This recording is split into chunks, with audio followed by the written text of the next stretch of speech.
打开腾讯视频 APP， 首页搜索"拜托了冰箱"中国版第6季，更多新鲜视频，精彩不断。哎，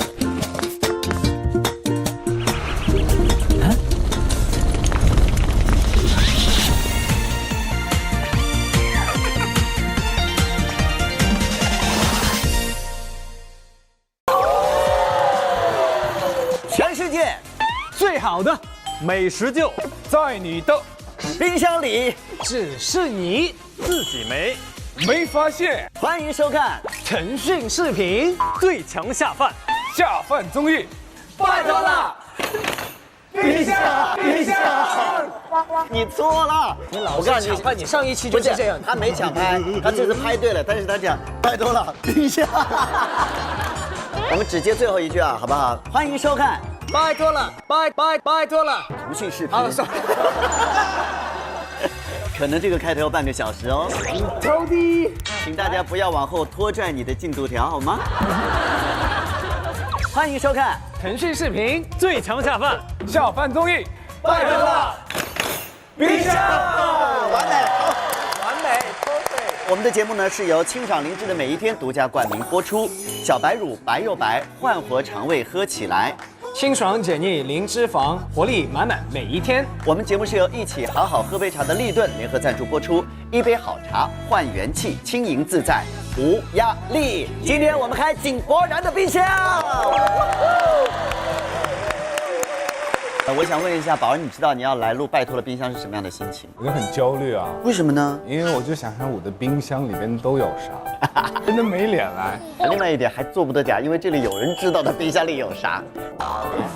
前一段时间呢，他要来的时候，其实心情很重视，但是他又嘴硬，还帮我们这个打幌子啊。他来录之前呢，在微博上就是还请粉丝帮他挑饰品，是不是？对，就准备了3个，然后也不知道带哪一个，然后就确实是有点兴奋，连打包行李都在社交平台上分享。为了不提前剧透，还说是去参加一个时尚活动。时尚活动就是拜托了，冰箱。对 fashion， 非常 fashion。对，选择这款的理由就只是粉丝喜欢，是不是？对，呼喊比较高，然后它有点时尚。景宝呢，在社交平台最近有个新的称号叫3不男孩。他以前呢不怎么翻牌，那现在翻牌呢有一个很不好的习惯，就是喜欢用不行、不可以、不太能进行回复。这是新开发的技能吗？就是一个互动吧。看到什么样的评论比较容易让你回复？很故意的那种。可不可以卖个萌？因为过了卖萌的年纪了。可不可以嫁给我？你有看到你的微博底下有人说可不可以直接？还没有，没怎么看。而且他是男生，他不能说嫁给我。对，可不可以娶给我？然后娶我。就通常那种，比如说他明明是个杯子，他说：“哎，这个是盆吗？”我就觉得有点故意。他就是这种故意引起你的注意，而且恰好真的引起了我们宝的注意。那接下来我们就要做一个互动，叫做3不互动，挑战一下井柏然的3不拒绝式的回答。我们来轮流问景宝，然后他必须用不行、不可以、不太能来作为开头回答，但是结尾呢，这个回答是要让人开心的，就是看你的反转力。你先来好不好？不行，回答对吧？对，白哥你先来吧。这个我们俩的事情不用谈，没有他不可以，这是另外的价钱。年底可能会发新的一个专辑，你可以听一下，然后分享给更多的朋友吗？不行，因为只有我才可以是你的歌。听到了吗？加油！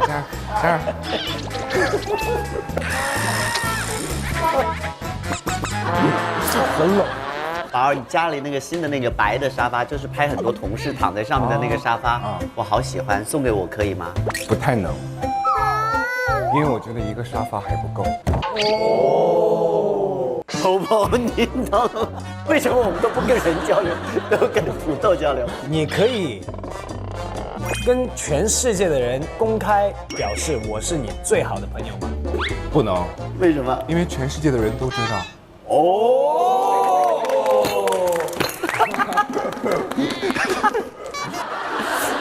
下面我们要挑战升级了。大家知道呢，除了我们景宝之外呢，小白其实也是采访界的泥石流。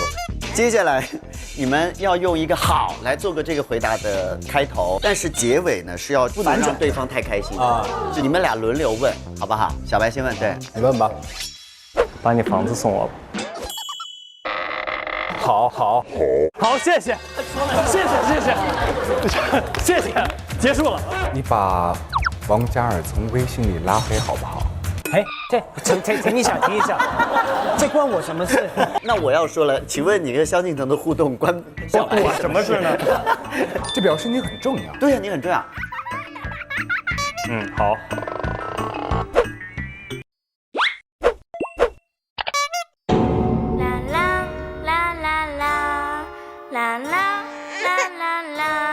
现在就拉黑啊！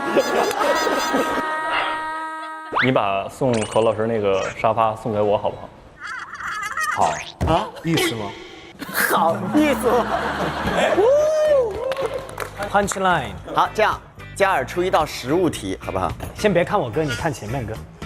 来杯清爽零脂肪，好喝助消化，每一天小白乳好不好？好，一瓶都不够。哦，地址你知道的，小白，地址你知道的。安排一下。安排吧。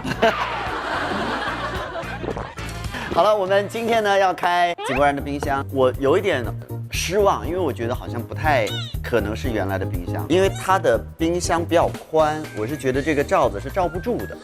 好，我们现在就来展示一下井柏然的冰箱。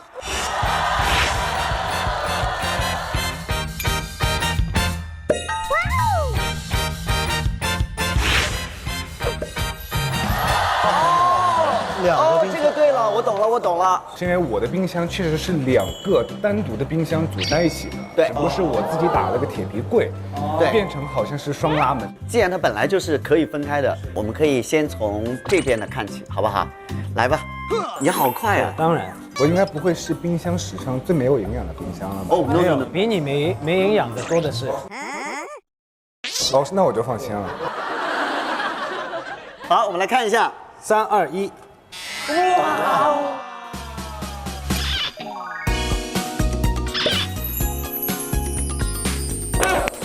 太棒了，朋友们，它的冰箱真的冷藏柜打开就是一个饮料超市，而且都是颜值很高的饮品。五颜六色的。他很喜欢桃子味儿的饮料，所以可以看到有很多桃子味儿的饮料，啦，面膜，对吧？还有一些这个需要放到冰箱里面的保养品，是不是你们想象的寻宝的冰箱的样子？我一开始就想到了。所以你摆放饮料整齐是你的一个仪式感，对不对？对，是我跟冰箱的一个仪式感嘛。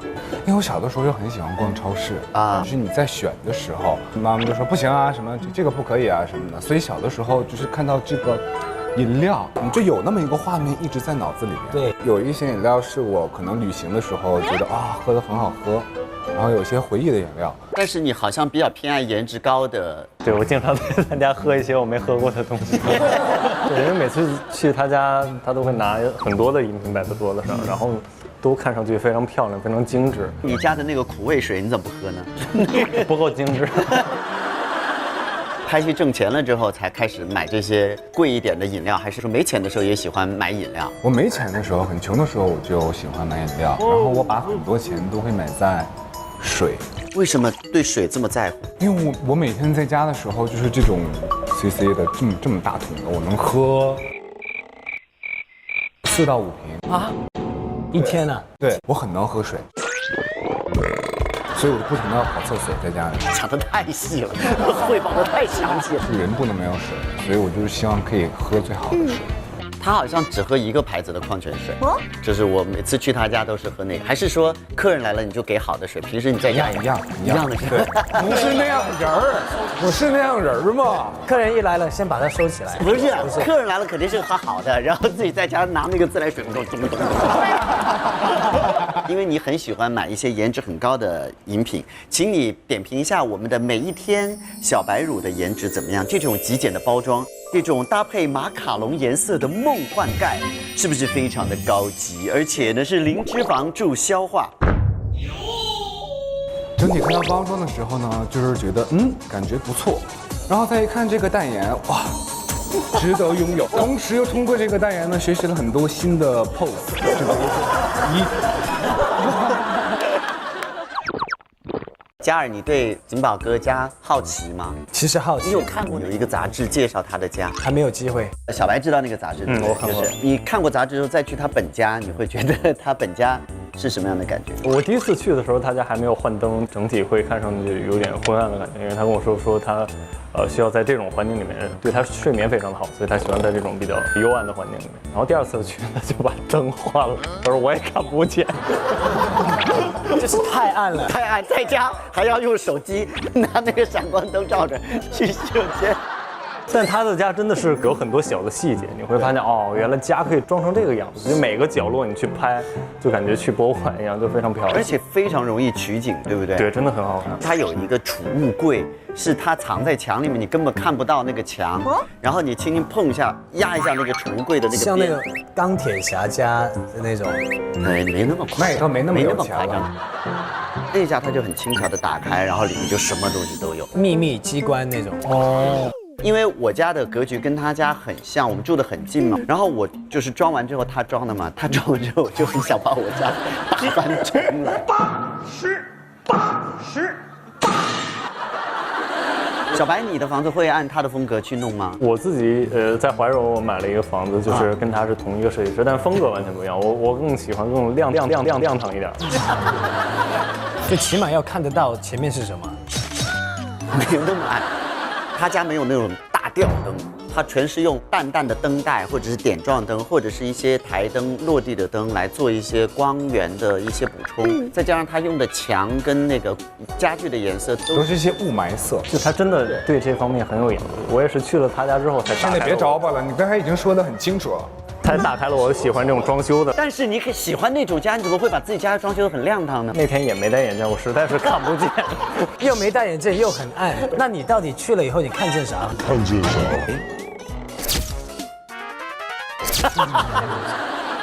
因为这个家就是被杂志报道之后呢，有人说，井柏然的家是单身男子公寓设计师的感觉。那么除了小白成为你的家居设计粉，我也算一个啊。还有别的朋友跟你咨询家装方面的问题吗？韩红老师啊，真的说我帮他找的设计师啊，还有吴磊。我跟吴磊认识就是因为他喜欢我们家，然后他说他未来装修的话想找我。然后前段时间也是，就是说啊，那个哥，我们家要装修了，我想要你们家一样的。他说我要买个什么沙发，完了买个小沙发，再买个更小的沙发，再要一个那个茶几。我说好，正好第二天我休息，我就在北京我经常去的几个家具店，我就作为一个小买手，帮他去拍图片，然后问价钱，就做了一个小的一个 list 小清单 list 就发给他，最后他买了几个同款。对，然后最近呢，就是李荣浩，他要装修一个柜子。他有一天给我发信息说：“兄弟出事了。”我说：“出事了。”他说：“我们家那个反正总之出了一些问题。”他说：“现在我要重做柜子，我就想找你。”我说：“好嘞。”他这是一个乐趣。有一天我喜欢他的地毯，我只是夸了一句，然后我就回长沙录节目了。当我再回到我家的时候，那个地毯已经铺在我家里了，就是不是他用的那个，他买了一个新的给我。所以以后去景宝家记得夸家具。你这房子蛮好，这房子不错，这房子真好。因为我很喜欢这种感觉，我会觉得这个是除了做艺人以外的一种成就感。那你是从什么时候开始喜欢就是家具啊、家装这些东西？也不是说喜欢家居，因为我从小就幻想有一个自己的空间。我是从小在爷爷奶奶身边长大的，所以我都是住平房。然后我弟弟妹妹很小的时候，他们就已经住到楼房里，有属于自己的空间。一开始也还好，但是到了有自己秘密的年纪的时候，你就更渴望一个自己的空间。然后我也是上了初中之后，才有一个10平方米的一个小房间，然后就工作嘛，工作就一直希望可以有属于自己的一个家。因为我平时又很宅，所以我就是对于我自己家的想象，就希望舒服。但是我觉得除了情感上的需求之外，我觉得审美也是很重要的一个。你自己觉得你家里哪部分的设计是你的得意之作？太多了，因为我们家有一个我自己觉得很有意思的一个风景吧，是我用那个黑铁皮做了一个专门放杯子盘子的一个柜子。哦，那个柜子是做的。然后一开始是一个，但是随着就是那个杯子越来越多，后来就又做了个一样的，所以现在就变成了一面墙，上面就是我自己一点一点收集的杯子。公开一下这个杯子墙好不好？来，请看。哇，左面就像酒柜一样，是吗？一共有60几个铁皮柜上的都是第一梯队的杯子，然后放到旁边那个小的木柜子是日常我跟我同事啊第2梯队的杯子。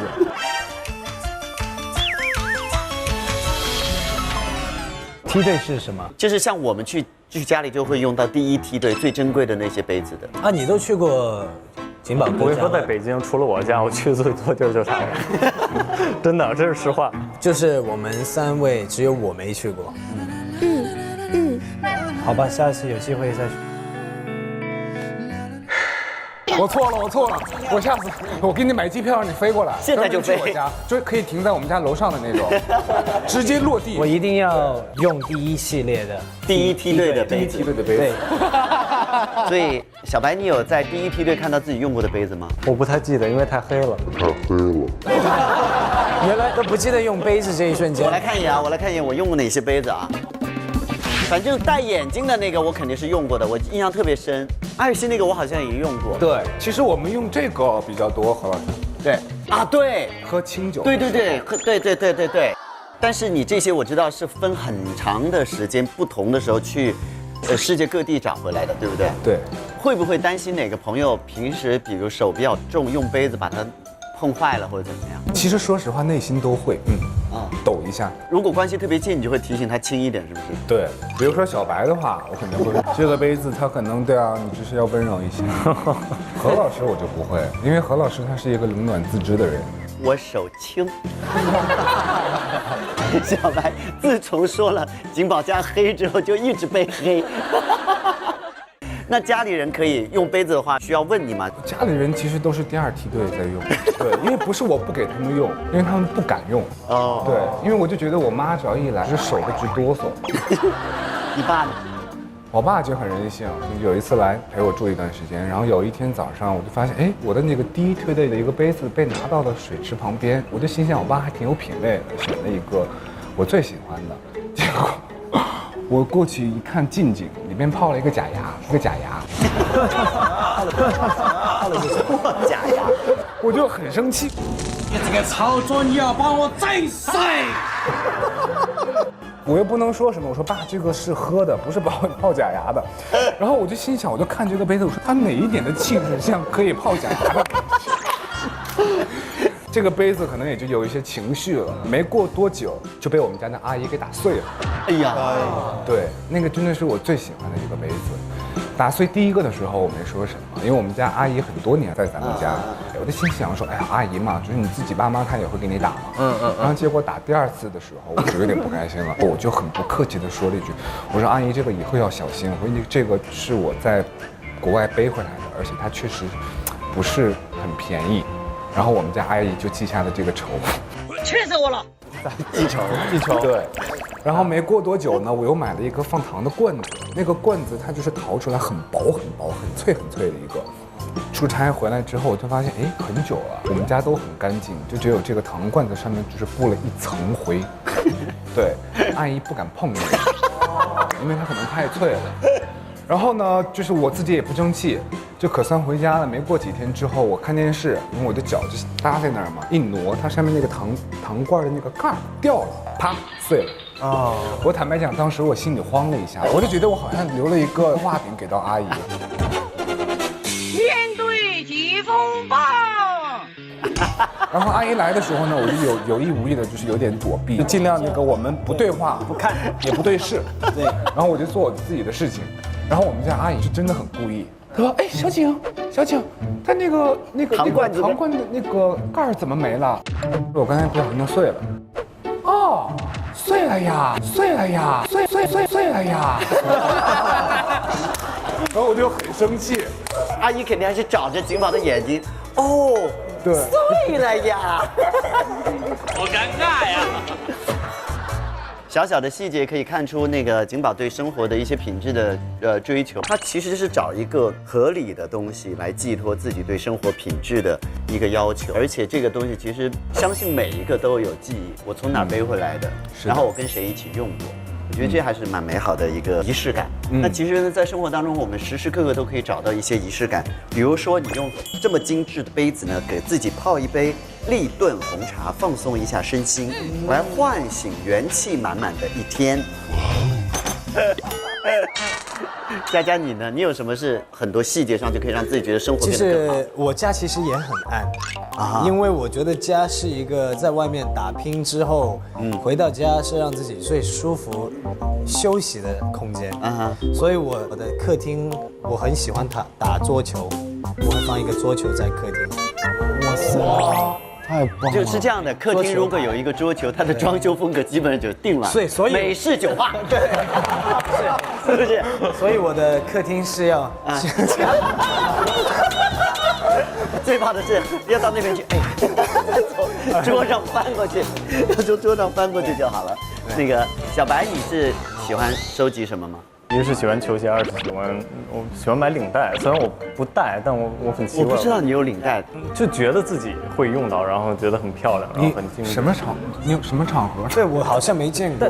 但我买的那种就有很多都是可能就是改过的，就不是那种就是店里摆的很精致那种。就比如说拿原来的一件衣服改了，然后上面有我喜欢的图案，就是 vintage， 然后再翻新第二次创作的。对那种。那你会洗完澡，然后身材特别好的时候，然后试一个这种 vintage 的，哇，这画面太美了，我就没法想。别说了，有画面了，有画面了，别说了，加上那个暗的灯光。不然你收藏这么多，你怎么把玩？就很奇怪，我自己不太喜欢穿西服，但是就看到那些就忍不住想买。你今天就只差一个领带，其实真的。好，我们再来看一个好不好？来，这边，然后我看到这边有一些乌梅糕、雪梨糕、桑葚糕，这都是泡水喝的，对不对？对，这也是朋友送的。然后这里有一排，我看这是口香糖，应该是从国外带回来的。哇哦，这个应该过期了。2017年以前 ，best before。17年过期3年了，为什么？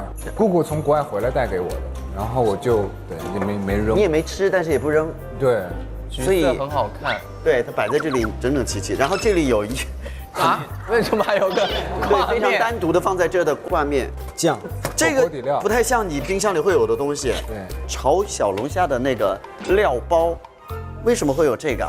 因为这也是疫情期间的时候，我就特别想吃麻辣烫。正好我妈疫情期间只是觉得我做不了饭，她就来了，买的去给我送的。所以你家现在可以开火了。因为太想吃了。它是这样的，什么时候到景宝家吃，什么时候到哪个朋友家吃，是要根据点什么。比如说，如果要点一些味道不太大的，他就会热情的邀请朋友到他们家来，用第一梯队的杯子喝各种世界各地的饮料和酒水。但如果比如说今天大家吃火锅，对不起，肯定不能去他们家。哦，好啊，去何老师家。对，火锅肯定是在我们家，因为说没事，老何你反正明天就走了，过2天1个礼拜你录完节目回来家里没味儿了，所以你们家是不太希望有这种开火或者火锅这种的。对，平时不会做一些有味道的东西，因为我就是觉得说，一个时髦的家，不可以去做这些事情。对。而且我没有办法想象你允许大家在你的那个桌上生火锅。对，我那个桌子对我来讲太重要了，如果没有那个桌子，可能就没有我现在的这个家。因为我们家这个桌子啊，对我来讲就是一个一见钟情。我很早之前去国外看到，然后我就觉得啊，这个我太喜欢了。但是因为那会儿很穷，然后我就想说我要努力了，我要赚钱。等我有能力买房子的时候，我一定要把它带回家。对，所以一下子给我一个奋斗的一个目标。然后真的就是时隔多年之后，当我真的有了自己房子的时候，这个桌子是我第一个订的，它还在。因为它可以定做的，它这个经典的设计。对，它是用所有的旧木头回收旧木头，然后重新拼接的。它桌子不是这种直线的，每个桌子都是木头本身的那个曲线，但它又用一个工艺做的那个表面是很光滑的，所以我相信如果在上面烤火锅，他应该会觉得会烤化不？心可能会在滴血，因为我自己平时在家吃东西的时候也会铺一些桌布。最贵的桌子上面铺的一次性的桌布。从来没有用过那个桌子的表面。那请问朋友打碎你第一梯队的杯子和在你家吃火锅，哪个更不能接受？那我觉得还是打碎杯子啊。对，如果要是真的吃一次火锅，我们家那个客厅可能要费1个月。杯子碎了就是碎了，碎了就再背回来一个呗。那请问那个糖罐的盖儿，那个罐已经被我收起来了，碎了呀，好尴尬呀！好，我们现在要深入一下景宝的生活，来看他的一餐时的小片。大家好，我是井柏然。首先一首这后面就是那个一摁它就会开的柜子，《花样年华》送给大家。这就是那个桌子，这就是那个桌子的。导演组们都很好奇，像我这样一个男孩，平时怎么去安排自己一天的饮食？今天就跟大家分享一下。那首先一天之中，对于我来讲，最重要的第一件事情就是睁开眼睛就要喝一杯冰的咖啡。啊，冰的咖啡，喝咖啡，冰的咖啡还要倒到杯子里，一下情绪，然后开始点餐。我最近喜欢疯狂的爱上了去看吃播。然后我就发现有一个好玩的装备呢，吃饭的时候有一种仪式感，也是一种生活的小乐趣。好，说到点餐呢，餐很巧就到了。那在吃饭之前呢，一定要先铺桌布，因为有些时候你吃油的东西，我就很怕就是会滴到我的桌子上，毕竟我真的很爱它。今天点了我特别喜欢吃的一家麻辣烫，还有牛肉。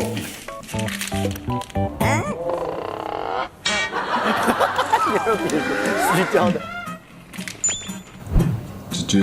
这只有看过吃播才会懂得专业的手势。又是虚的，像一个鬼。专业的手势。就那个味儿。这就是一个可以就着米饭吃的这么一个小调味料。就是我看那些吃播呀，他们吃的很溜，就是他们。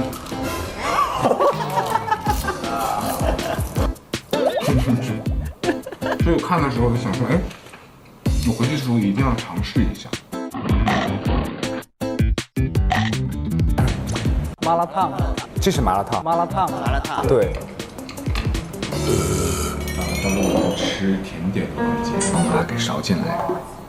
冰淇淋这一大桶的冰淇淋太过瘾了。你看，我就说了还得画，你们根本不懂。来一大口啊！你是怎么了？要吃这么多？生活的时候还是要有一些比较有趣的小的仪式感。开心的时光总是短暂的，又到了我们该说再见的时候。有头有尾。很多人日常生活分享就到这里，希望大家喜欢。好完整的一个片子，好完整啊！超级专业，有头有尾。当然，每一个视频对焦都没对上。我个人觉得应该是摄影师的问题。不是，是这样的，我后来才知道，就现在的拍摄，它都是自动识别人脸。为什么他们会用手挡一下？就其实是挡脸，就是你靠近，把那个东西放在前面，所以你开始迷上吃播了，看吃播。上个戏也是，就是因为角色的特殊原因，然后需要我非常瘦，但我饿呀。然后，尤其是上了年纪之后，就是每到12点之后，你就没有办法睡觉，就真的是恨不得饿得直张嘴，又不能吃，然后我就刷，正好刷到了吃播。我就从什么卖海产的，然后什么韩餐，还有那种颜值吃播，然后我就发现他们就是吃播很有意思，就是他用的那些装备啊，我就觉得都很实用。对，就是那个拿的那个小碗，其实我也带了。待会儿吃的时候，他会用自己的小碗。我就是觉得这个对我来讲就是个神器啊！我妈妈再也不用担心我吃东西会落在那个桌子上。但有的时候会吃巨大的一只那个龙虾。对，那个霸王蟹啊，一个人吃，而且他每天都会开一个，捧着那个钳子比他脸还大一样。所以有些时候我听着我就睡着了。不会越看越饿吗？会啊。但是我就是觉得，哎呀，至少就是从心理上我就觉得满足了。你现在最长的可以在家宅多久？1个月吧，就是越来越宅。对，因为就是读惯了。拍戏的时候是想要住在家里还是住剧组？剧组。拍戏的时候一定要住剧组。为什么？在剧组的时候呢，这个时间你都用在一件事情上，你会很专注。然后你我想起来有一次拍戏，你拍戏的地方就在家隔壁，你还住了酒店。对，就是斜对面。因为我是一个特别会被环境破坏的一个人。所以你要把生活和工作分开。因为我也想了很久这个问题，但是后来我就算是跟自己有一个和解之后有一个答案，就是对于我来讲，工作不是我生活的全部。无论我取得什么样的一个成就，或者是我怎么样，我都是要回归到我后面的生活当中。刚才看到你的那个冰箱里有很多的面膜，那你宅在家里的时候也会注意日常保养吗？因为我皮肤特别干，那我平时就是敷面膜，要不然的话就是那个脸干的，你就可以直接刷碗用了。洗脸我也不会。会，我最多一次是1个星期没洗脸，1个星期就每天沉迷打游戏。睁开眼睛就打游戏，然后就是像疯了一样。我也不知道你到底是精致还是不精致。在一个那么精致的家里，1个星期不洗脸，对，就完全这是最近的事儿吗？你就是疫情期间。哦。那洗澡怎么办？你不出门的话，你可以不用洗啊。你能接受吗？隔离期间，你不是14天不能出门吗？我每天都洗，每天洗2次。细菌啊，那你的工作人员会管你吗？他们在我家里边，他们管得着。因为是这样的，我们节目组据说呢收到了来自工作人员的爆料，是一个经常会怼工作人员的一位同事。我们来看一下他跟他的工作人员的聊天截图，来，请看。啊，这是我经纪人过生日，我困得睁不开眼睛，我不懂为什么团队总有人在我第2天有工作的时候过生日。大家休息吧，意思到了就好。估计大雷要恢复生日祝福，要到8点半直接去现场了。所以你怼人的体质是只对工作同事吗？我看你跟小白互相怼的就很开心。小白这2年有长进，我现在有点怼不过他。哦，是吗？对，你比较能怼过谁？张若昀我能怼得过他。大勋呢？他不是我对手，所以我的那个对他不在我的这个剧本里。为什么小白近些年怼不过了？他成长很快，我不知道为什么。他是以前就是你怼他之后，他就是会跟你挣扎几下，然后自己会笑，完了之后就结束了。他有这样的一个动作，就对，可以过了。对。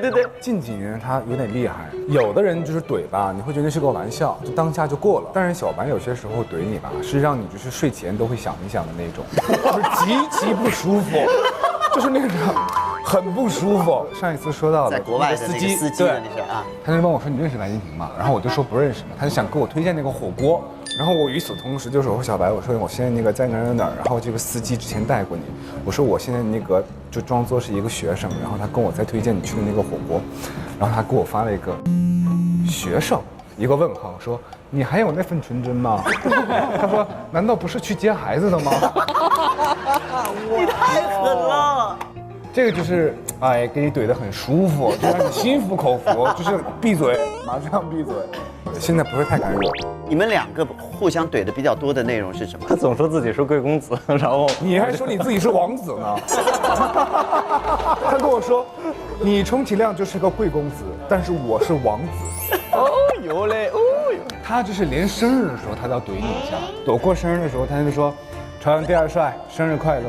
朝阳第2帅，对，第1帅他是吧？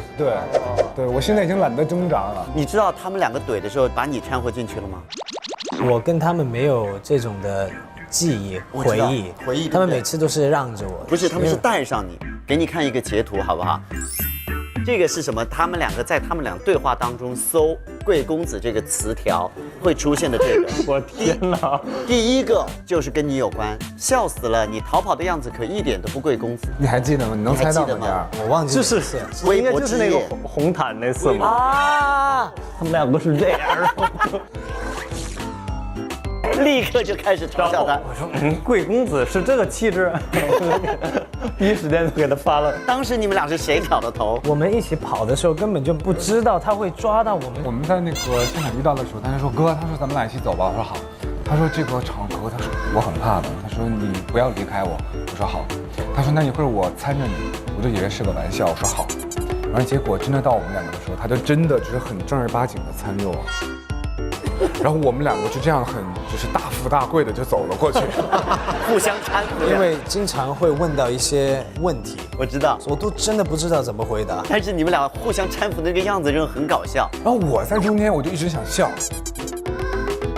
有几次，但是他很认真，对。然后我就想说，我要是笑的话，我就不专业了。然后我就一直蹦蹦蹦蹦，然后直到最后我们俩走完了之后，互相对视了一下，就都快都没绷住。对，因为我觉得一笑就赶快逃离现场。对，就我觉得就是我们很有意思，就像嘉尔说的，就很多时候在一些场合，我们都会有一个包袱，就正儿八经的。但是我们就是私底下遇到的时候，我们就会自动回到那种很傻、很单纯那种大男孩的那个状态。对，就不会想那么多，就很可爱，所以才有人说王嘉尔扶着井柏然，他俩的绰号是王府井。是这么来的，你知道吗？哦，好吧。你一开始争论谁是贵贵公子不是跟小白，是跟若云，对不对？对，是跟若云。后来怎么又变小白了？若云发生什么事？我也不知道为什么。若云是因为我们都喜欢室内装修，然后我们一起参加真人秀的时候就有讨论，所以就是说，谁的那个室内装修更像一个贵公子？你们两个其实这种争夺呢，这个井柏然一直觉得自己略胜一筹，就是因为小白呢，就是嘴上虽然不服输，但是很不争气的在社交平台上经常公开的跟井柏然要东西。我们也做了一番总结，来各位请看。今日已表白啊，用了一个白的表，然后好表黑的也行，我都不嫌弃。金宝又发了一个伦敦的照片，不用买太贵的礼物，不用真的。然后呢，金宝说我是个浪漫主义者，你呢？你知道地址的，我去拿也行。井柏然说去吧，老地方拿。那你是跟他开玩笑，还是真的你喜欢他的单品？就是虽然他嘴上说着自己是贵公子，我心里不是那么的认同，但是你又不得不认同他的品味真的很好。就东西好人一般，是这意思。没有。再一个就是我俩一般高，然后身材也差不多，所以他穿的衣服我都能穿。我一想，这衣服我也喜欢，你穿过了，你就不如就送给我吧。这么没包袱吗？没有包袱，就你不怕被人扒同款吗？没关系啊，我好看就行。这其实更多的还是调侃，然后我是通过另一种方式祝贺他，他拿到了比较高端的代言呀，然后或者就是我觉得他穿得很好看，其实是我赞美他的一种方式。但是今天景宝有给你带一个礼物。今天我这个礼物确实是有那么一丢丢贵重，因为这个礼物它在网上还有在朋友圈，他已经管我要了很久了。对。有些时候其实收礼物开心，但是就是重在分享。那请问这个是你用过的，还是你专门为他买？新的啊！对，我可以看，你可以看一下。天哪！我们先看。哎，是我在想的那个吗？对。哇，你不知道这个趴？我不知道。而且这个是你买的，对不对？你自己买。我咬牙买的。你不会真的在上面咬了牙吧？你可以看一下。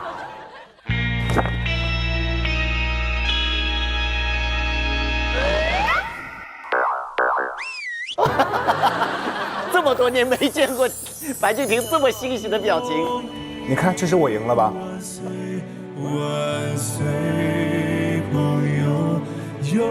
他总说自己是贵公子，你还说你自己是王子。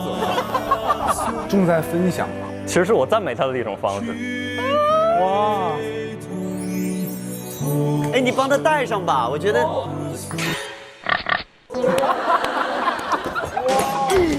叫停，不录了。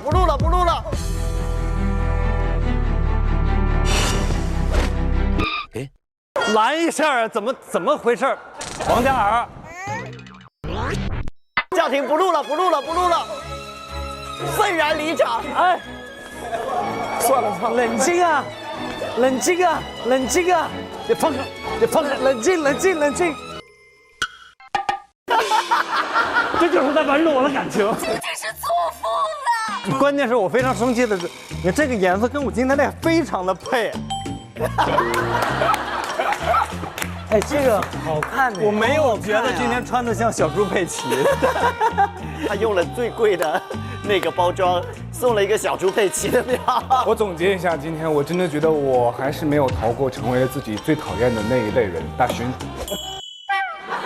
我以为它是经典版，是小猪佩奇，所以我就觉得哇，因为你知道很多那种经典的都是卡通。你哥努力了这么多年，就为了代言一个小猪佩奇的表。不是，我以为主要是气质，那个气质是很吻合的。我想到了会是就大概这个方式，但我看到这个盒子的时候，我觉得他是善良的。对，我没有想到他这么费尽周折，整体外面都已经做到这一步了。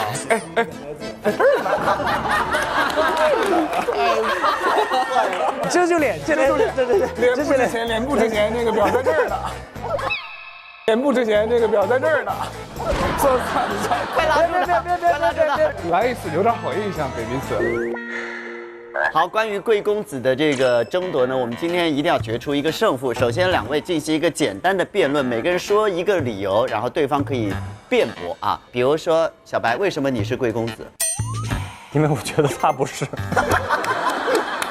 已经很明显了，就是我所拥有的是你梦寐以求的。我不喜欢那么黑的屋子。但是你喜欢我这块表啊？哎，这回手势学会了。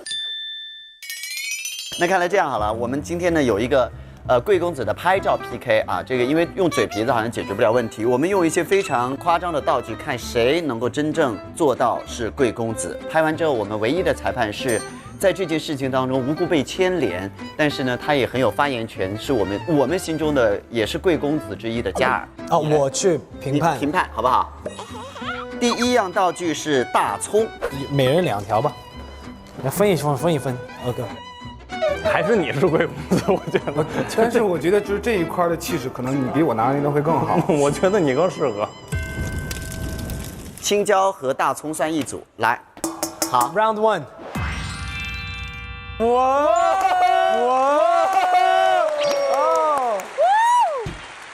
3, 2, 1。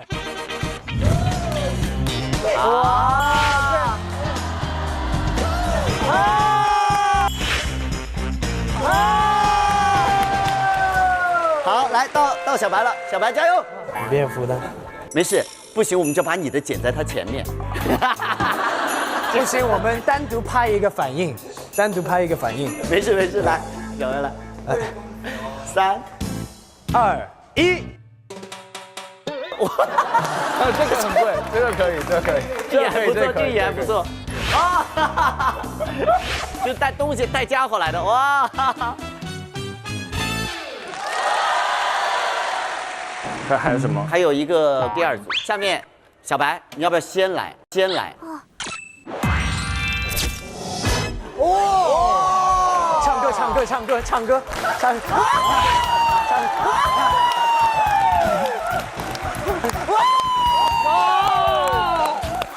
Nice！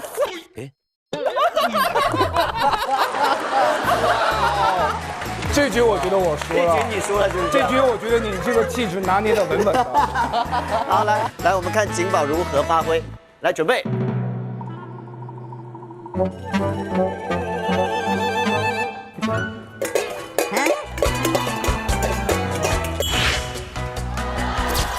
OK， 我宣布1比1。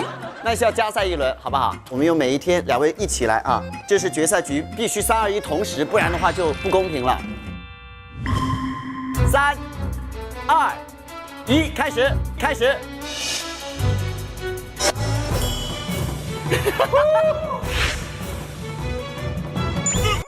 你赢了，哎，这个我也会。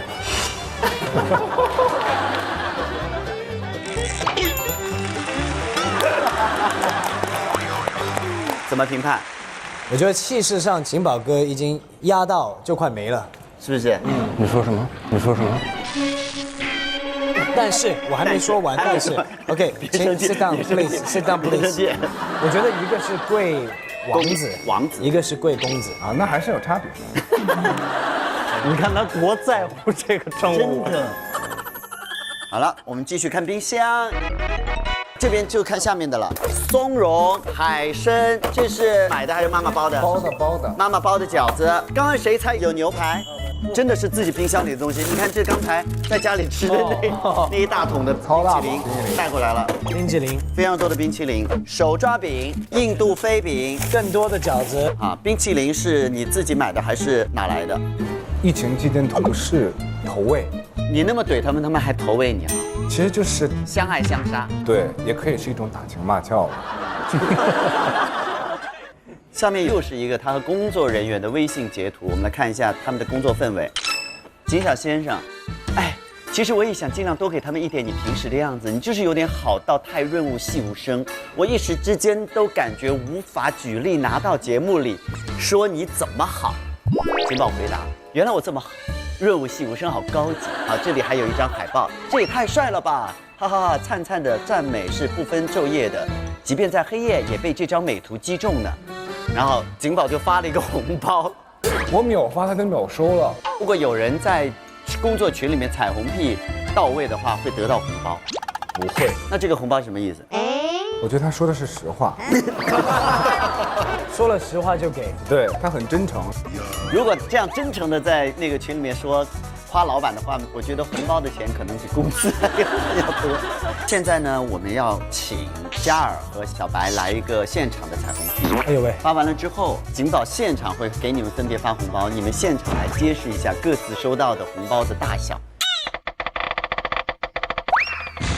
念不下去是吧？有红包哟。这得给多少钱呀？这才能让我说出这种话？最多能发多少的？最多啊200如果是红包的话是200，但转账的话就无限。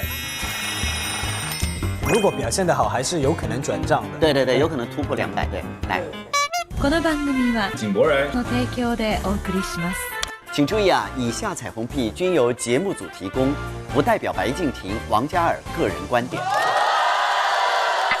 哥哥家的沙发，就像哥哥本人一样有魅力，一进去就让人无法自拔。有些时候想想，哥哥才是真正的贵公子。我的一辈子还不如你的一杯子。就想在你的手里做哥哥杯子里的小果汁。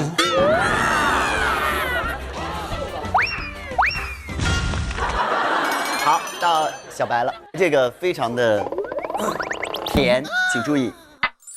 我叫不加糖，你看了我一眼，我就仿佛栽进了棉花糖。你怼了我一句，我就想送你一块润喉糖。你夸我的时候，我仿佛吃了一根棒棒糖，你就是我白开水般的日子里偷偷加进的一块糖。有点硬。但我觉得这个写的就，你要现场发挥吗？我觉得差点意思，我觉得就根本就。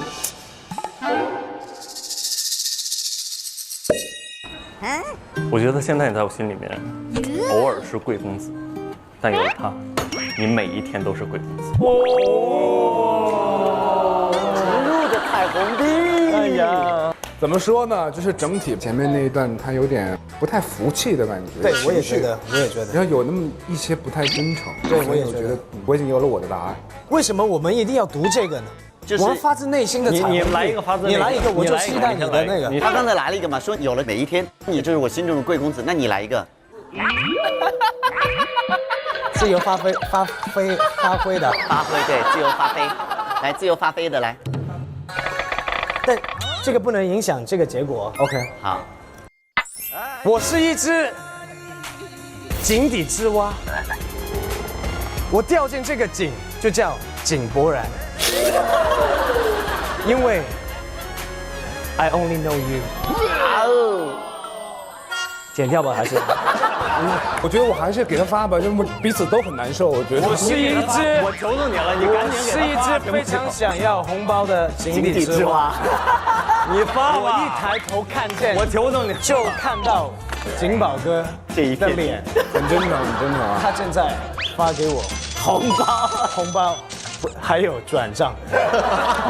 来吧，操作完了。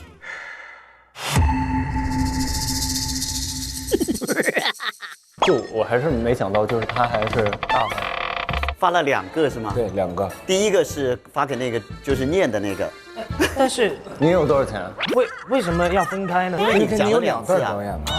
还不如第一次。他有，井底之蛙还不如第一次。你有2个，它有不同的层次。第一个照着念的拿了30块钱，第二个井底之蛙拿了20块钱。那你还不错，我有10块钱。但等一下啊，你们以为这就结束了吗？这第2个是转账是吧？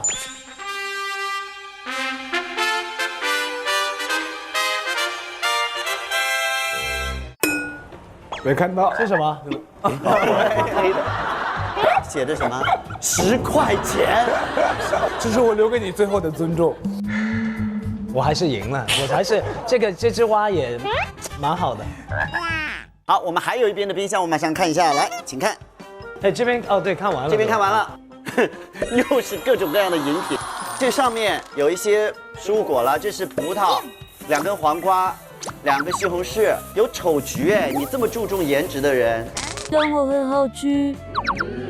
这个就是刚才提到的早上的冰咖啡，这是咖啡豆，然后有西瓜，有草莓，有一排的美酒。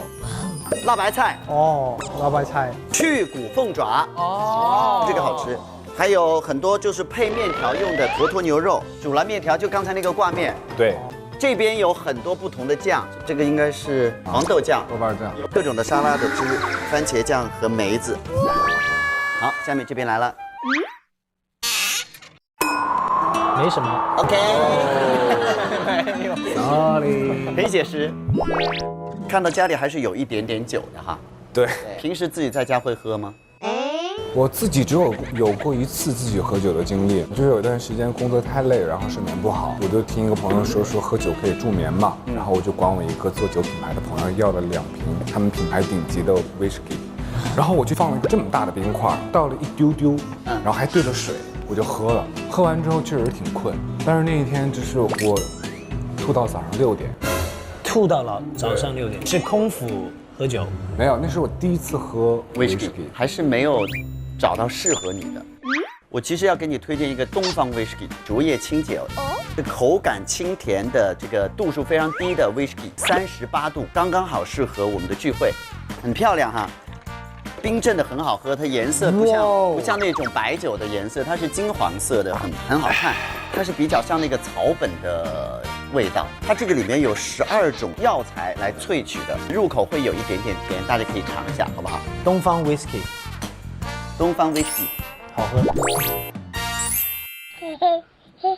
但小白虽然是喜欢跟我喝酒，但小白是小景能叫到的朋友，那也得靠运气，因为有的时候小白不爱看微信，自己的微信后面就有备注不怎么看微信。这白括号不怎么看微信。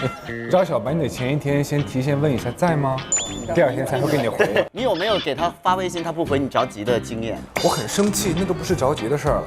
他正好是装修新家，然后我就送了他一个小白沙发，然后我就要地址的时候他就不见了。来搬，有人！我就很生气，因为我这边已经叫好那个闪送，就把我给急的，就闪送在你家里坐着等地址，我们彼此都很尴尬。后来跟闪送都产生了感情，小白还没回。可是我从来没有就是送东西这么难过，太难了。解释。工作的情况下，我可能就1天都不会看手机。我觉得有时候看微信，别人说别的事儿，其他的事情会分心。我觉得就我很难再投入到那个角色里面。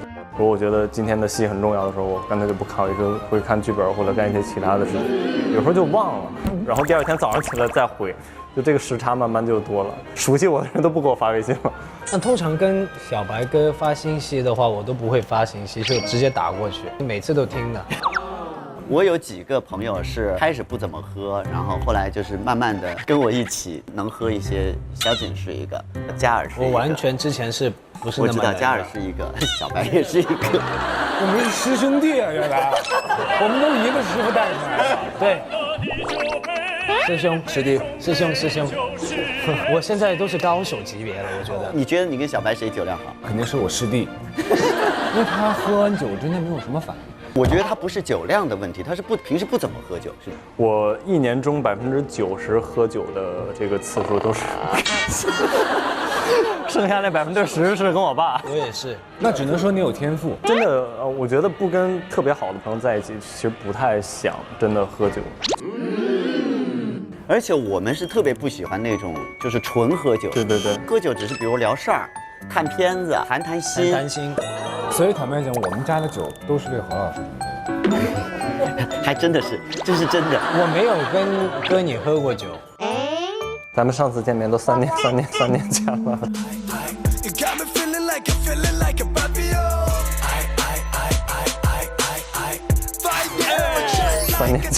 上哪儿喝酒去？咱们俩喝过，在侯老师家。对，我是蛮能喝的嘛，对吧？哎，但是你知道景宝哥第一次见到你是在我家，对，我们旅行的时候，那时候我刚好看了一个你的节目，那会儿我们还没有开始做带脱了冰箱。我跟他说，我说你看这个中国男孩，他做的一个海外的一个综艺，我说你看他表现得多好。隔了不久，我们就开始合作了，这也是缘分。好，咱们节目就录到这里，谢谢。最后可以再问一下，住的我们附近的还有很多朋友吗？还有谁给你，比如说投喂过什么好吃的什么吗？李现，因为他就有一天晚上，我发了一个在家吃东西的一个朋友圈，然后他还说在家吗？我说在。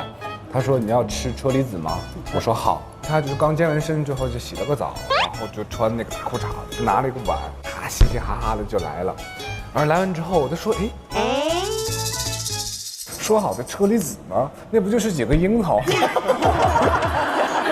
我觉得就是我心里的车厘子应该是至少是这样的，这么大。但他当天给我送的是这个。对，但我也很开心，因为我觉得这种就是离得很近，就是邻里之间这种温暖。我太喜欢跟朋友住得近了。对，我也想，我不知道可不可以说，当然，就我明年搬回北京住，我们住近一点，好不好？你们楼上，他们是顶层，他们楼上，你们的天台，压着你们，压着我的哥们。其实像我们住的近一个好处是随时可以约，一起约喝酒，一起约去超市。因为你如果比如说住得远的话，你得3、4点就跟朋友约。但是如果住得近的话，可能溜溜达达10几分钟，没事就来了，就特别好我。们在北京最常干的事就是去何老师家吃吃喝喝喝酒，然后看何老师的节目。我是你们的 Captain 和拜托了，我们冰箱。不要这么说，好像我很爱拉着朋友们一起看我的节目。对啊，你就是很爱分享啊。没有了，谁要拜托了冰箱这么好看？主要我就是想跟朋友一起看我和王嘉尔了。小白哥住的近吗？别问，有点远，有点远。现在近了，现在近了。他租了房子，我们一起联盟啊，联盟。为了联盟，联盟好不好？好不好？你回答呀，回答呀。好。开始恐吓他，我已经被恐吓了1天了。今天看了这个冰箱，聊这么多，我还是很有一些感触，因为我知道呢，其实我们每个人小时候都有自己的生活环境，都有幻想自己长大以后会过什么样的生活，但是常常过着过着我们就忘了，比如说对自己生活的期望，对幸福的向往。有的时候会困在工作里面，或者困在某些自己手上在忙的事情里面，就忘了自己原来要什么。但是呢，我觉得景宝是一个，他不管在什么时候都会时刻提醒自己，最终我要回归的是我的生活。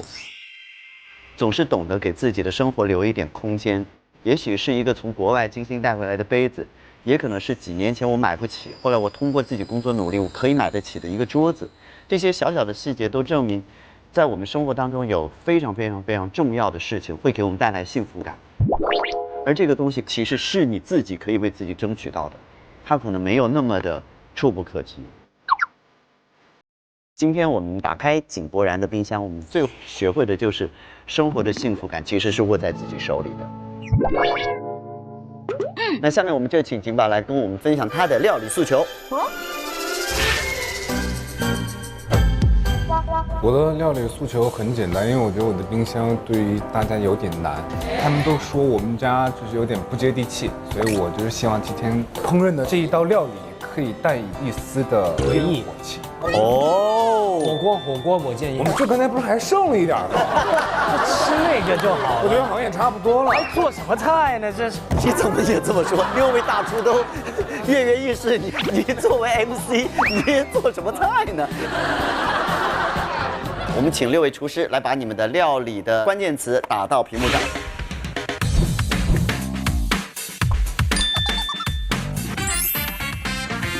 好，我们来看一下：倔强独美，厨神下凡，暴躁担当，红红火火，恍恍惚惚，颜值实锤，火焰并美颜。这些名字都好难理解啊！厨神下凡是你不会选的还是会选的？他肯定得选的，厨神都下凡了，你还不选一下？那倒也是。还有嘞，还有红红火火，恍恍惚惚。我怎么觉得有点是安老师的？红红火火，恍恍惚惚，是安老师吗？对。哦，对吧？我就知道，干嘛？我们已经是家族，我知道你经常会用那种声音爆的那种。OK， 好，那你再猜一下，这个厨神下凡会是谁？肯定不是乐乐哥，肯定不是乐乐哥。为什么 ？Why？ 太正常，太不 over， 太不 over。Why？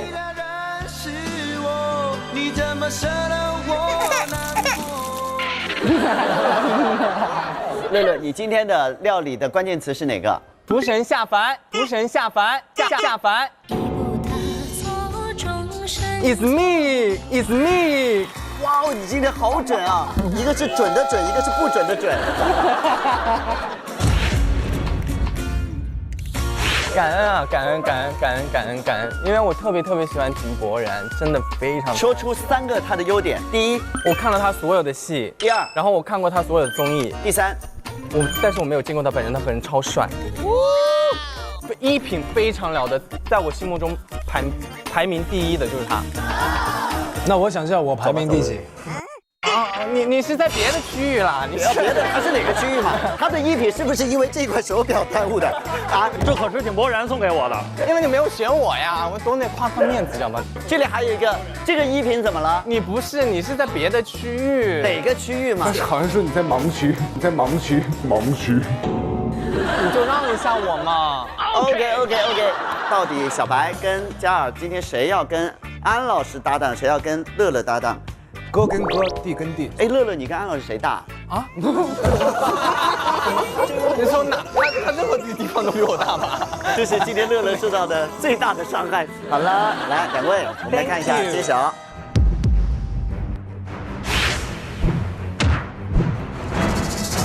是他。安老师和王嘉尔一起搭档，乐乐得到了他伤害过的白敬亭。你就吃点剩饭，烟火气会挺足的。这个火给你弄得明明白白的。下面请王嘉尔和白敬亭到冰箱去1分钟拿取食材，计时开始。牛排，冬铺里面的牛肉，这个梅子酱，这个吗？发面，印度飞饼在这边，水饺，芥末酱，香参糕，黄瓜一根，乐乐哥，就希望你的音量可以小一点。凤爪。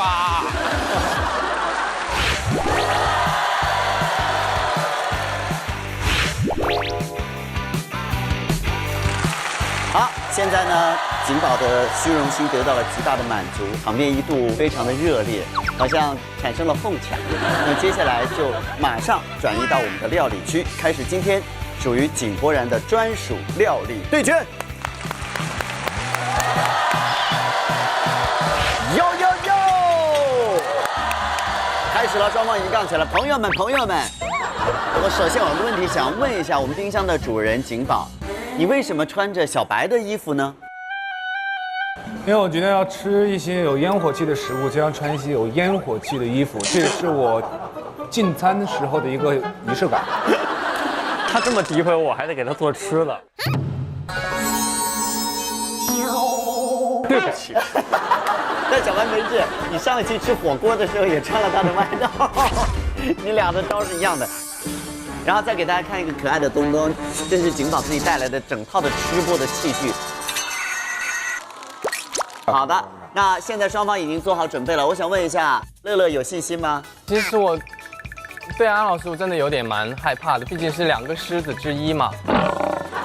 但是我今天要做5道菜，因为下马威，而且有小白帮忙的话，我更不怕了，因为王嘉好久没来了嘛。真的是5道菜啊 ？Yes， 不会吧？Yes， 太吓人了。有些时候数字不是最重要的。什么是最重要的？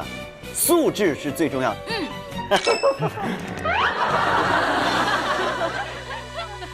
安老师有什么要跟对方讲的？最近还是有一点相生气的吧，所以我还在努力。好，亲爱的朋友们，因为不是在井柏然自己的家里，所以呢，多少烟火气都没关系，我们造起来好不好？15分钟之后，乐乐要5道菜，安老师是几道？2道。2道。好，我们将有7道美食可以来品尝。今天就是走过做过，不要错过。我们请景宝3、2、1之后，15分钟计时开始。3、2、1，开始。计时开始。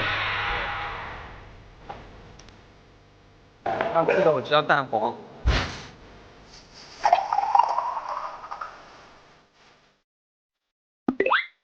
哇哦，真的很厉害，这是容易看会，但不容易真的会操作的。哦，王嘉尔真的很有天赋，好漂亮啊！这样几次？几个？一个称重。够了吧？够。然后这个煮饺子吧。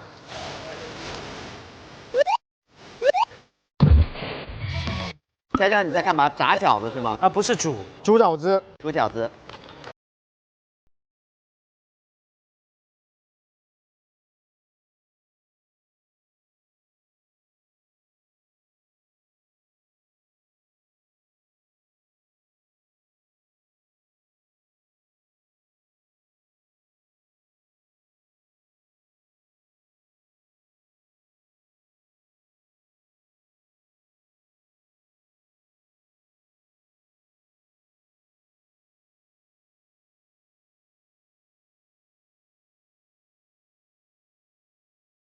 好帅！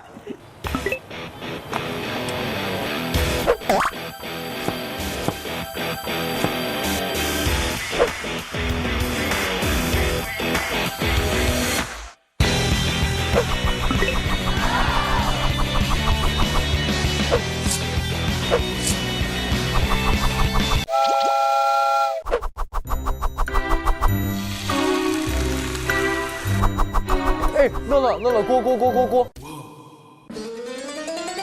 哦，好，有烟火气了啊！朋友们啊，有烟火气了。乐乐不要慌。现在加的什么椰丝吗？那个 cheese， 你可以帮我好搅一搅就行。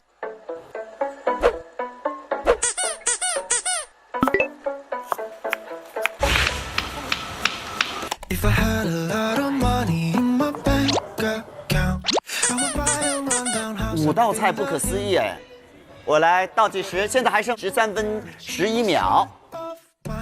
我今天嘉尔做了很多很精致的工作。这老师切的葱很武侠哎。对。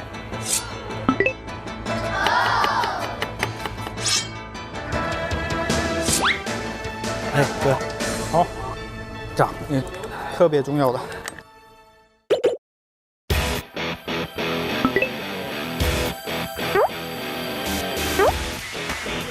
这个打碎吧。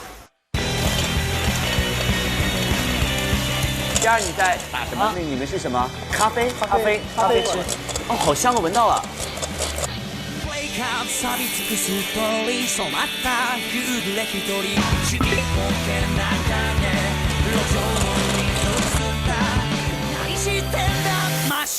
哦，烟火气！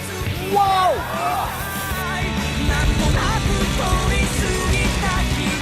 这个我见过那个锅上有火，但是没见过这么大的。我是现在要做的是水煮牛肉。哦，饺子又下去了。好。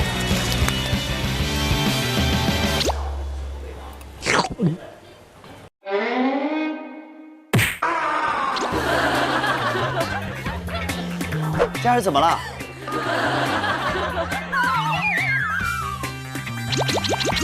那再加一点水。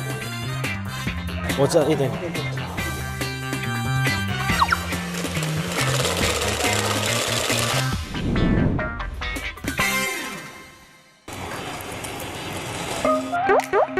料酒。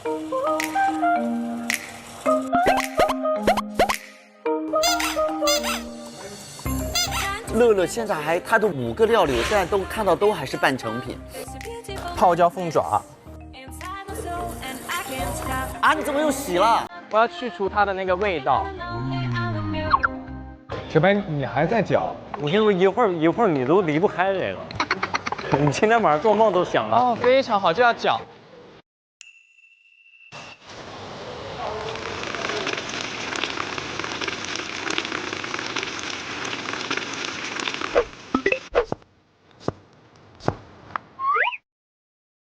蚝油来一个。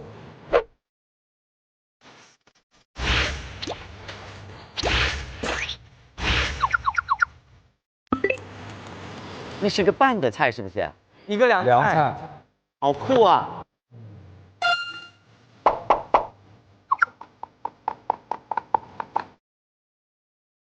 哦，已经成个糊糊了。哎，非常好，非常好，可以了，可以了，分一半出来啊，一半放2勺这个梅子酱放进去，然后这个芥末是摇一下，放4杯或者5杯。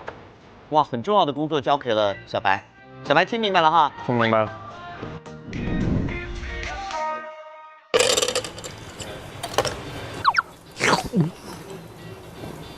好了吗？哇，good。好，汤比较好看一点。什么草莓？对，草莓跟那个不同。对，这样，对。这边安爸爸已经盛出来了这个饺子。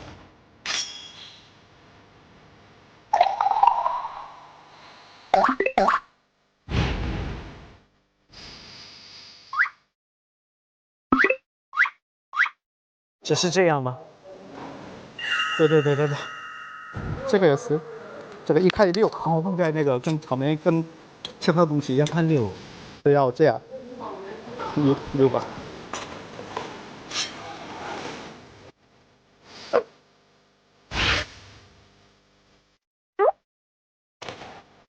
这是牛奶吗？哈密瓜牛奶。好。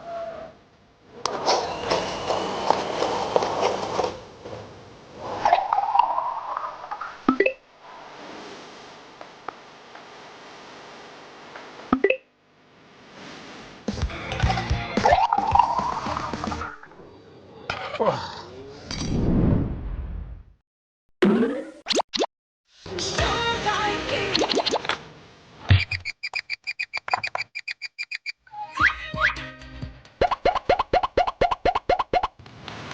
OK， 可以哈。手抓饼居然出现了。立刻帮我上的这2个，OK。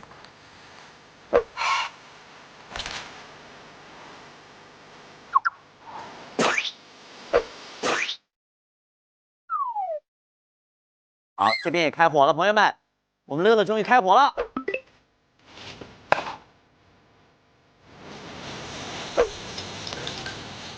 乐乐表情管理。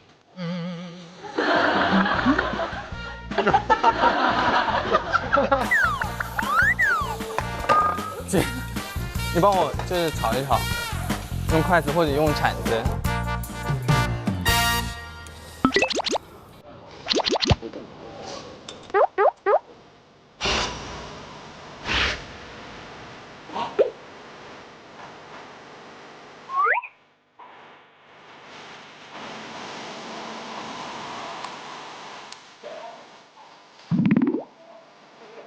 对。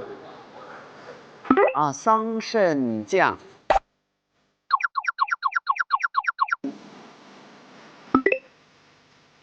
哎，还有面条啊，配着水煮牛肉一起吃的。啊，太难了，我太难了。现在还有45秒，加油了！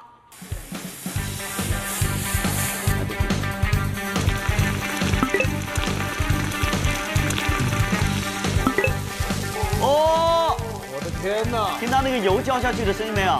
哦，哎呀，厉害了！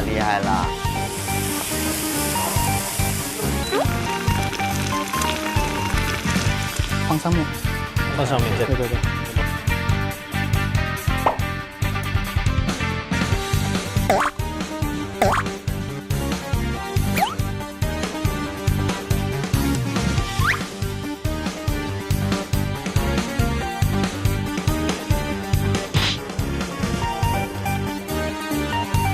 哎呀，漂亮！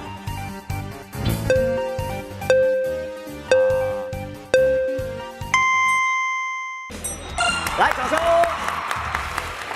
好，来，朋友们上菜了。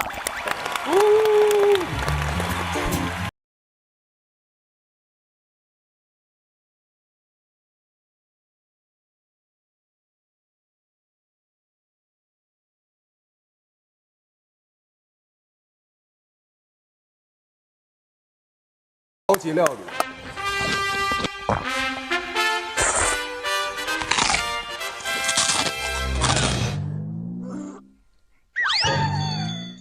好，来吧，你先从哪个吃啊，小吃播？我是想先从这个部分开始。好。看一下，先看一下，就是有一种那种入口即化的感觉。真诚一点，然后是真的好吃，是不是？吃着急了，再尝一尝。太好吃了。嘉儿，我帮你尝。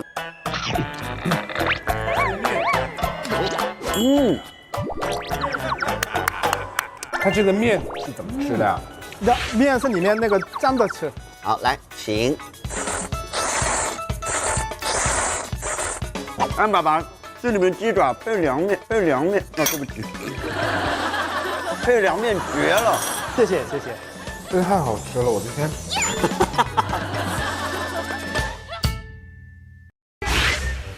这个怎么吃？那个你先可以吃一下那个有黑芝麻的，是比较甜一点，你可以尝尝那个味道。你别哭住了，味道这么重吗？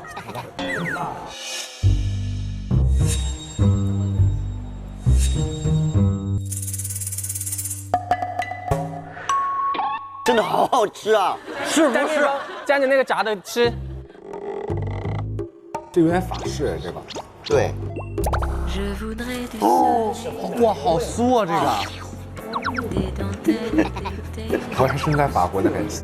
哇，这是什么酱？右面告诉他们。芥末。是不是这个酱赢了？完全忘了吃播那展示那个。你懂我半天的努力是为了什么了？这个酱可以啊，这个太好吃了，这个酱。上面那个浅色的那个有吃吗？就是双葱爆牛肉，洋葱跟大葱。哦。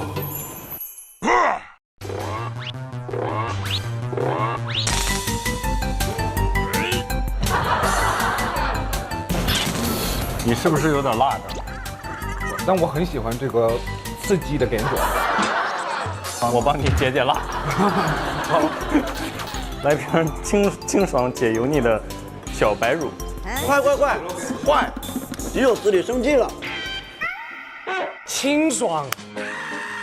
哇，真的清爽，不可以再太幼稚了吧？不知道怎么可以再清爽。小白送冰箱，快把那冰箱送过去。算了，白，算了。老铁们，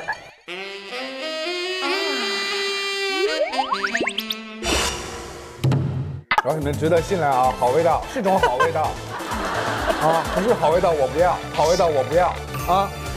这个白敬亭代言的我们的小白乳，靠的不是颜值，靠的是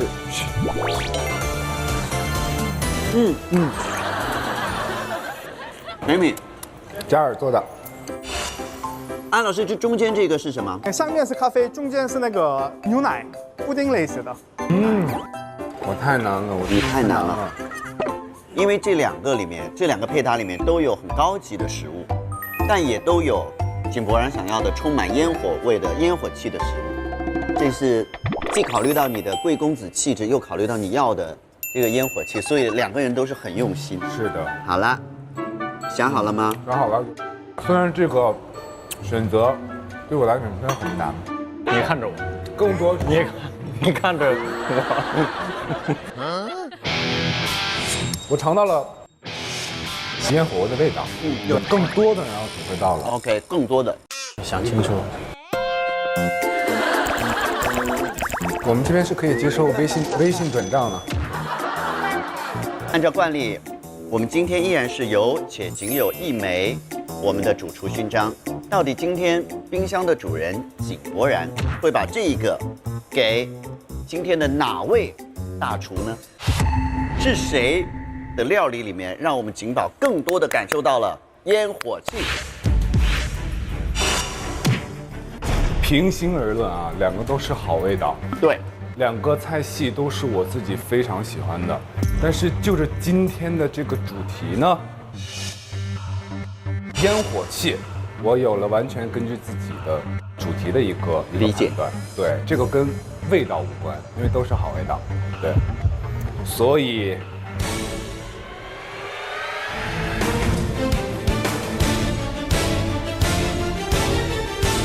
我最后的选择是唐老师。因为我觉得乐乐做的那个，我觉得对于我来讲太高级了，太高级了是吧？味道真的很好。谢谢啊，祝贺乐乐。然后我有个礼物一会儿送给你，也是我今天最喜欢的一个盘子啊。对，谢谢你的5道菜，谢谢。哦，哇，真的好漂亮啊！而且这是新的一个，好，祝贺！来，我们问一下安老师的心情啊，今天非常高兴，因为王嘉尔回来了，然后嘉尔跟一起合作，还有那个嘉尔的好朋友们分享一些我们冰箱家族的美食，所以我今天特别高兴的一天，谢谢。再一次祝贺安老师。然后今天我们真的非常开心啊，吃到了这么有烟火气的食物。同时呢，我们最开心的就是我们这2期跟小白、跟景宝一起，第一是开冰箱，另外分享了很多我们过往的友情的故事，同时呢也让我们更加了解他们，更加喜欢他们。所以呢，再一次感谢井柏然和白敬亭来到我们的拜托了冰箱，谢谢。本节目由清爽零脂肪、好喝助消化的每一天独家冠名播出，唤醒消化力，活力每一天。本节目由一起好好喝杯茶的立顿联合赞助播出，一杯好茶换元气，轻盈自在无压力。正式上牌手一挥，36种烹饪方式全 OK。在这里要感谢方太集成烹饪中心对本节目的大力支持。本节目由好运锦鲤竹叶清酒来加油！本节目由好运锦鲤竹叶清酒只给我喜欢的人赞助播出。竹叶清酒，草本健康，丝丝清甜。好，谢谢大家，祝我们友谊地久天长。谢谢大家，以上就是我们今天的拜托了冰箱。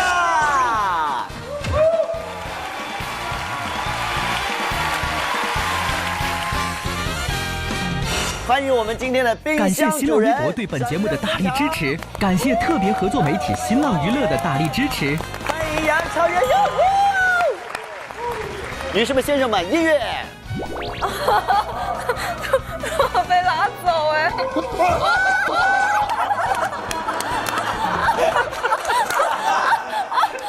我以为你会上知乎 APP 搜索“拜托了冰箱”，加入知乎圈子，赢限量签名照，更有爱豆不定期空降与你惊喜互动。安녕，安爸爸开饭喽！这道菜是给井柏然做的一道甜品——咖啡蜜瓜布丁。那我们开始做吧。锅里加入一些蜜瓜牛奶，整个冰箱里的梅子酒放一点，然后蛋白放了，打一下，然后火上加热，搅拌，温度达到了60、70度，手拿出来。现在做的是咖啡泡沫，3小2的白糖，3小2的水，搅拌均匀，这样混合一下，这样打完气。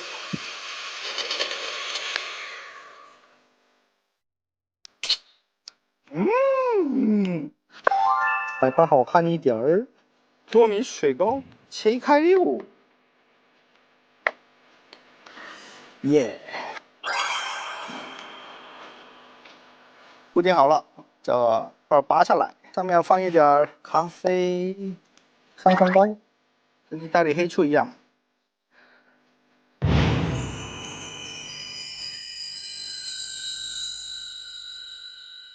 接下来就是水煮千家福。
对，金宝的3道菜做好了，大家跟着我学起来吧。